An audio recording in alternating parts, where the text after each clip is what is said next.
Hi, I'm Stephen Norsworthy. I'm here to further talk about the position that pianists typically use and the forces of gravity that are going on in the hand and the fingers that they may or may not be aware of. And then after I explain that, I'm going to explain a newer, freer, less tense way of approaching and playing the piano. So in the traditional approach, I've placed a stick here that's parallel to the keys, and I've depressed the keys such that you can then see that the stick is parallel to the depressed down key. And I've raised my bench high enough that my arm is parallel to that stick. So it's parallel to the keys, parallel to the ground. Now, also in the traditional method of playing, the wrist is parallel, the upper part of the hand is parallel to the arm. And what pianists call their arch is the arch from the flattened parallel hand down into the fingers. That's what they call their arch, okay? Now, I'm going to show you, let's remove the stick.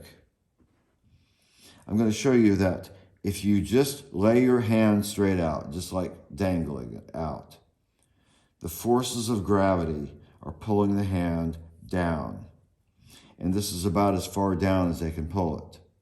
Obviously, you can't play the piano this way because it's too high off the ground. You'd have to lower the arm to do that.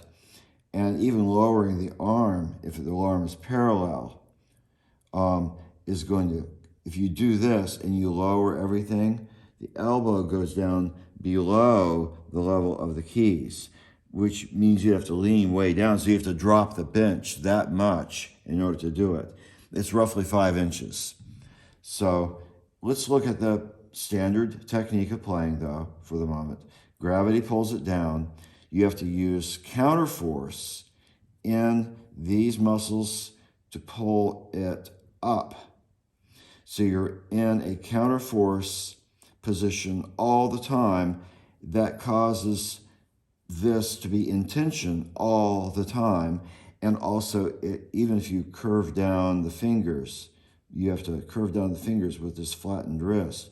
The fingers are under tension from these tendons.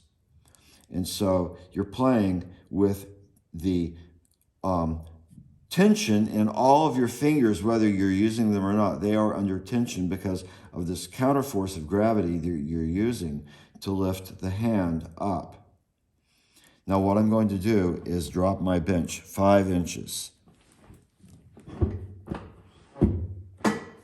Okay? I've just dropped my bench 5 inches.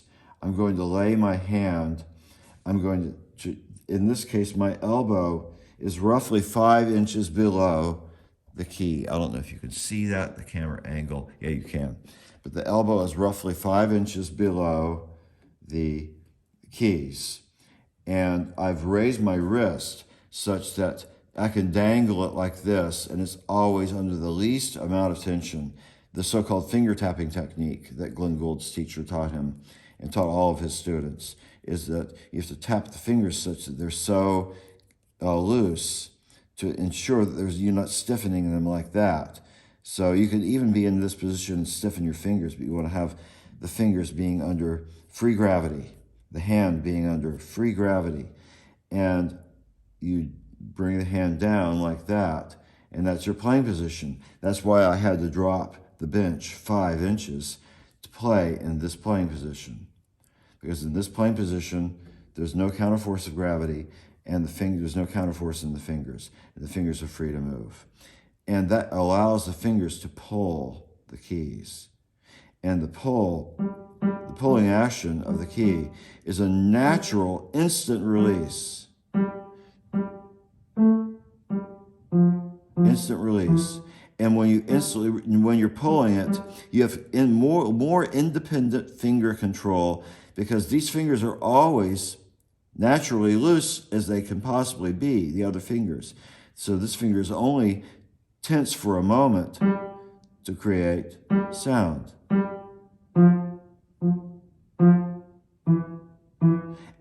you don't have to think about relaxing the other fingers. They're always relaxed.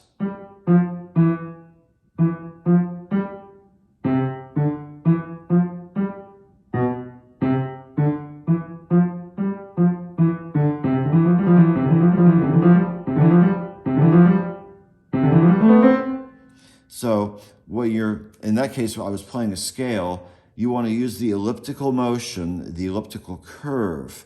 So you want to curve your fingers in toward the right in the left hand, and you want to think that there's a curve going in the upper direction. Coming down in the scale, you want to think that there's a curve going in the lower direction.